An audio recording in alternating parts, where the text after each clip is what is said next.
그래, 당신이 말하는 게 수학 교육의 본질에는 맞을지 모르지만 그래도 우리는 바쁘고 힘드니까 이런 방식으로 할 수밖에 없는 거 아니냐라고 말씀하시는 분들이 많다는 거죠. 근데 아이들이 요거를 기억이 안 나면 아예 시작을 못 하는 거죠. 그런데 저는 무슨 문제가 나와도 이 밑바닥에서부터 시작할 수 있는 아이를 만들어주는 게 결과적으로는 가장 빠르고 가장 확실한 킬러 문제까지 풀 수 있는 방법이라고 생각합니다.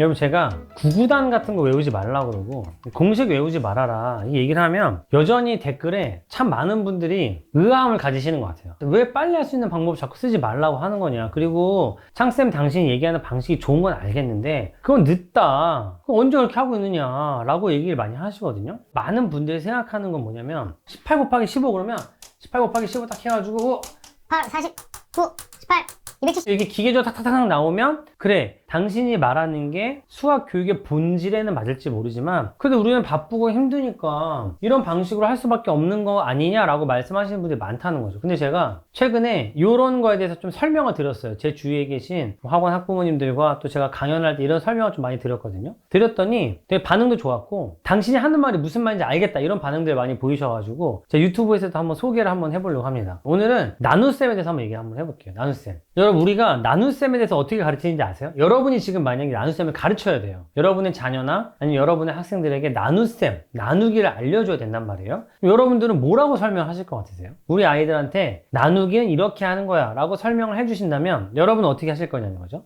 우리나라의 교육과정이 어떻게 되어 있냐면 1학년 때는 나누기를 똑같이 나누기 4개가 있으면 그걸 똑같이 나눠봐, 9개가 있으면 이걸 3명한테 똑같이 나눠줘봐 라고 알려주거든요. 2학년 정도가 되면은 얘가 몇 개가 들어가냐, 몇 번 뺄 수 있냐라는 개념으로 이제 바꿔서 알려주고요. 3학년이 되면 나머지가 있는 나눗셈을 알려주기 시작하고 4학년이 되면 이제 조금 복잡한 수를 다루면서 새로운 셈이라는 걸 알려줘요. 5학년이 되면은 자연수 나누기 분수, 분수 나누기 자연수를 하면서 조금 더 복잡해지고 6학년이 되면은 이제 이거를 공식으로 역수를 곱해줘라, 나누기 3분의 2는 곱하기 2분의 3으로 바꿔줘라 라는 식으로 이제 알려주는 거죠. 중학교 1학년 되면 뭐랄까요? 중학교 1학년 되면 이제 문자와 식을 다루니까 문자와 식을 서로 나눠주는 거. 예를 들면 이런 거 있죠? 예를 들면 이런 거.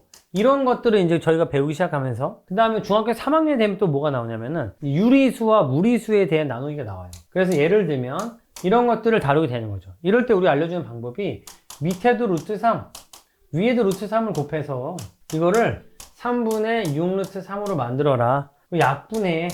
그럼 2 루트 3이 되는 거죠. 이런 방식도 우리가 알려주고요. 고등학교 가면 식을 나눠야 되니까 조립제법 알려주고 또 허수의 나누기를 따로 배우게 됩니다. 근데 여러분, 저는 어떻게 가르쳐 주고 있냐면 초등학교 1학년, 2학년, 3학년, 4학년, 5학년, 6학년, 중학교 1학년, 2학년, 3학년, 고등학교 1학년 애들까지 저는 다 이 말밖에 안 가르쳐 줘요. B 나누기 A는 뭐냐면 A에다가 뭘 곱하면 B가 되냐, 이게 원래 나누기 맞잖아요. 곱하기 역연산. B 나누기 A는 뭐니? A에다가 뭘 곱하면 B가 되는지를 찾아내라 이라는 거죠. B 나누기 A를 계산하는 방법을 1학년 때, 2학년 때, 3학년 때, 4학년 때, 5학년 때, 6학년 때, 중1, 2, 3, 고등학교 때 다 다르게 알려주는 게 아니라 그냥 나누기가 무슨 뜻이냐부터 시작해서 문제를 풀도록 알려주는 건데 전 이거를 다시 말씀드리지만 고등학교 1학년, 중학교 3학년, 중학교 2학년한테도 다 똑같이 알려주고 있다라는 거죠. 근데 그게 왜 좋으냐? 그때그때 빠른 방법 찾아서 제일 좋은 방법을 하는 게 왜 나쁘냐? 나쁘다는 건 아니죠. 왜 그것보다 이게 가르쳐주는 게 더 효과적이라는 거냐? 얘기하실 수 있을 것 같아요. 제가 초등학교 2학년 아이들한테 이런 거를 알려주고요. 답이 얼마야? 라고 물어보면 아이들이 다 5라고 대답을 하죠. 제가 물어봐요. 왜 그렇게 생각했어? 그럼 아이들이 다 뭐라고 하냐면 5 곱하기 2는 10이니까요 라고 대답을 합니다. 그러니까 아이들도 알고 있는 거예요. 15 나누기 3은 얼마야? 그럼 5래요. 왜 그렇게 생각했어? 라고 물어보면 3 곱하기 5는 15니까요 라고 대답을 한다는 거죠. 무슨 얘기냐면 애들은 이미 뒤에 있는 수에다가 얼마를 곱하면 15가 되는지를 찾고 있는 거예요. 그러니까 99 나누기 33이라고 말하면 실제 사탕 99개를 생각하고 그거를 33개로 나누는 아이는 거의 없고요. 아이들은 실제로 뭘 찾고 있냐면 33에 3을 곱하면 99니까 얘는 3이다 라고 이미 알고 있다는 거예요. 그러면 제가 초등학교 2학년 아이들, 3학년 아이들한테 120 나누기 15를 해봐 라고 하잖아요. 그럼 아이들은 다 뭐라고 하냐면 처음에는 저는 3자리 나누기 2자리를 아직 학교에서 안 배워가지고 아직 못해요 라고 얘기하거든요. 근데 제가 학원에서 뭐라고 아이들한테 알려주냐면 그런 건 없어, 그런 거 없고 잘 봐, 이게 무슨 뜻이야? 무슨 뜻이야? 라고 하면 아이들이 이제 합창하거든요. 15에 뭘 곱하면 120이냐? 15에 뭘 곱하면 120이 되는 거예요. 이거는 찾으면 되거든요. 심지어 이거는 곱하기도 안 배운 애들 할 수 있어요. 왜? 15를 몇 번 더하면 120이 되는지 찾는 거거든요. 그럼 이걸 못 찾는 아이는 한 명도 없다. 찾으라고 하면 아이들이 1도 곱해보고 2도 곱해보고 3도 곱해보고 4도 곱해보고 해서 8을 곱해서 120이 되는 걸 찾아낸다는 거죠. 신기하죠? 그럼 제가 아이들한테 얘들 이제 분수를 배우기 시작했어요. 자, 그러면 아이들이 또 헷갈리기 시작하죠. 3 나누기 3분의 1은 어떻게 하는 걸까요? 아이들 당연히 어려워합니다. 이걸 막 피자를 그려가면서 설명을 하지만 결국 머릿속에 체화하기 되게 힘들어요. 그런데 여러분 3 나누기 3분의 1은 결국 무슨 뜻이죠? 3분의 1판짜리 피자가 몇 개 있으면 3판이 되냐 이거예요. 그러면 3개 있으면 한 판이죠? 그게 3개 있어야 3판인 거죠. 그러니까 답은 뭐냐면 9가 되는 겁니다. 왜냐면 3분의 1에 9를 곱하면 3이니까요. 3분의 1을 9번 더하면 3이 되거든요. 반대도 마찬가지예요. 3분의 1 나누기 3을 해볼까요? 무슨 뜻이죠? 어떻게 하는 거야 그러면? 역수를 곱해라고 자동적으로 얘기하거든요. 왜 이렇게 되는 거냐? 아이들 대답을 못합니다. 어떻게 할 수 있을까요? 3에 뭘 곱하면 3분의 1 되냐? 이거 3분의 1 곱하면 1인데 그거에다가 3분의 1 더 곱하면 되는 거 아닌가요? 그러니까 답은 9분의 1인 거죠. 그러니까 여기서 알려줘야 되는 개념은 역수의 개념밖에 없다. 역수의 개념만 알면 아이들은 다 계산해낼 수 있고 이거를 피자로 생각해냈을 때 훨씬 더 쉽게 생각하는 거죠. 3분의 1판짜리 피자가 9개가 있으면 3판이 되네라는 개념으로 금방 복원해서 생각할 수 있다는 거죠. 더 어렵게 해볼까요? 여기서부터 이제 차이가 나오기 시작합니다. 지금까지는 그냥 외운 아이들하고 이 의미를 이해한 아이들 차이가 안 났었잖아요. 그런데 27분의 4 나누기 3분의 1을 하면 제가 예전에도 보여준 적이 있을 거예요. 이건 무슨 뜻이죠? 3분의 2에 뭘 곱하면 27분의 4가 되냐는 뜻이죠. 밑에다가 9 곱하고 분자 2 곱하면 됩니다. 그래서 9분의 2예요.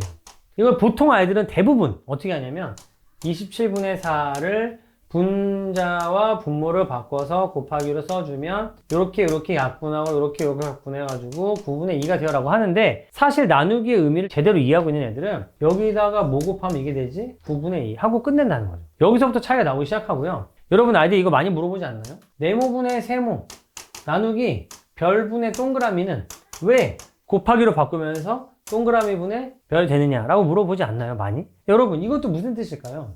네모분의 세모 나누기 별분의 동그라미는 무슨 뜻이냐면 별분의 동그라미에 뭘 곱해주면 네모분의 세모가 되냐라는 뜻이거든요. 그런데 제가 아이들한테 어떻게 얘기해 주냐면 역수의 개념을 알려주면 돼요. 이거 너네 못하잖아. 그러니까 뭘 곱해 그냥? 에이 동그라미분의 별 곱해. 얼마 만들었어? 1 만들었죠. 1. 네모분의 세모를 만들라는데 1 만들면 어떡해? 여기다가 뭐 곱해주면 돼요? 네모분의 세모를 곱해주면 되는 거죠. 자, 여기다 써주면 되죠. 교환법칙 쓸게, 얘들아. 네모분의 세모 곱하기 동그라미분의 별. 그래서 네모분의 세모 나누기 별분의 동그라미는 네모분의 세모 곱하기 동그라미분의 별이 되는 거죠. 그러니까 이거는 왜 이렇게 되는지 보다 먼저 나누기가 무슨 뜻이야 라는 질문만 할 수 있으면 바로 이런 답들이 나올 수 있는데 우리가 이거를 그냥 공식처럼 약속이다 이런 말을 쓰면서 알려주는 거죠. 한 번만 더 해볼게요. 3분의 1 나누기 4분의 3을 해. 무슨 뜻이야? 이거 못 찾잖아, 한 번에. 4분의 3에 뭘 곱하면 3분의 2가 되냐는 뜻이거든? 근데 모르지. 모르니까 어떻게 해? 3분의 4를 곱해서 일단 1을 만들어. 1에다가 3분의 2를 곱하면 되겠네. 답은 3분의 5 곱하기 3분의 4다. 라는 의미로 아이들이 되게 쉽게 받아들일 수 있다. 근데 여러분, 이게 여기까지만 오는 걸까요? 아닙니다. 예를 들어 볼게요. 20 나누기 루트 1을 해볼게요. 이게 무슨 뜻이죠? 이거 보통 아이들한테 시키면 20 나누기 루트 2, 아까 보여드렸지만 루트 2분의 20. 여기다가 루트 2 곱하고 밑에 루트 1 곱해. 그럼 2가 되지? 20 루트 2네. 약분의 약분. 그래서 답은 10 루트 2. 이렇게 쓰는 게 되게 일반적인 애들의 계산 방식이거든요. 저는 아이들한테 처음에 루트를 배울 때부터 이 방법도 물론 알려주죠. 당연히 알려줘요. 알려주는데 여기다 뭘 알려주냐면 이게 무슨 뜻이냐? 루트 2에 뭘 곱하면 20이 되냐 이거죠. 루트 2에다가 뭘 곱하면 20이 되는지 한 번에 모르겠지만 우리가 알고 있는 건 루트 2를 곱하면 루트 2 곱하기 루트 2는 2니까 2가 됐다. 20을 만들려는데 2를 만들면 어떻게 해? 여기다 뭘 곱해줘? 10을 곱해주면 되죠. 답은 10 루트 2가 된다. 이렇게 알려줄 수 있다는 거예요. 저는 이렇게 푸는 아이와 이렇게 푸는 아이의 차이는 뭐냐면 어디서부터 시작하느냐, 어떻게 하랬더라? 이 공식이 뭐였지라는 게 아니라 나누기가 무슨 뜻이지? 20 나누기 루트 2는 무슨 뜻이? 라고 해서 저 밑에 용어의 정의 이 오리진에서부터 시작하는 힘을 길러주는 게 아이들의 수학 공부를 쉽게 거부감 없이 만들어주는 굉장히 중요한 요소라고 생각을 하거든요. 그런데 많은 분들이 그래도 공식으로 하는 게 빠르다 라고 얘기를 하세요. 하지만 그건 초등학교 때 과업에 매몰돼서 하는 얘기지, 진짜로 고등학교에 가서 수학을 잘하는 애들은 공식을 그때그때 기억해서 써먹는 게 아니라 이게 무슨 뜻이지? 라고 생각해서 저 밑에 오리진에서부터 시작하는 힘을 가지고 있다는 거죠. 저는 그래서 아이들한테 올해의 과업 1학년 때 나누기, 2학년 때 나누기, 3학년 때 나누기 이거를 그때 잘하게 도와주는 것도 중요하겠지만 더 중요한 건 초등학교 1학년부터 중학교 3학년 때까지의 모든 나누기가 자 이게 무슨 뜻이지? 라는 것에서부터 시작될 수 있도록 도와주는 거라고 생각하고요. 제가 지금 보여드리지 않아서 그렇지 이 관점 자체가 고등학교 가서 조립제법을 필요 없게 만드는 아이로 만드는 데는 이런 방법밖에 없다고 저는 생각합니다. 우리나라 아이들이 문제 풀 때 보면 되게 마음이 급해요. 항상 이 문제가 여기서부터 여기까지 풀어야 되는데 여기서부터 시작하게 만들어줘요. 공식, 유형. 근데 아이들이 요거를 기억이 안 나면 아예 시작을 못 하는 거죠. 그런데 저는 무슨 문제가 나와도 이 밑바닥에서부터 시작할 수 있는 아이를 만들어주는 게 결과적으로는 가장 빠르고 가장 확실한 킬러 문제까지 풀 수 있는 방법이라고 생각합니다. 그런데 우리가 너무 마음이 조급하고 속도, 정확도에 대해서 강박관념을 갖고 있는 것 같아요.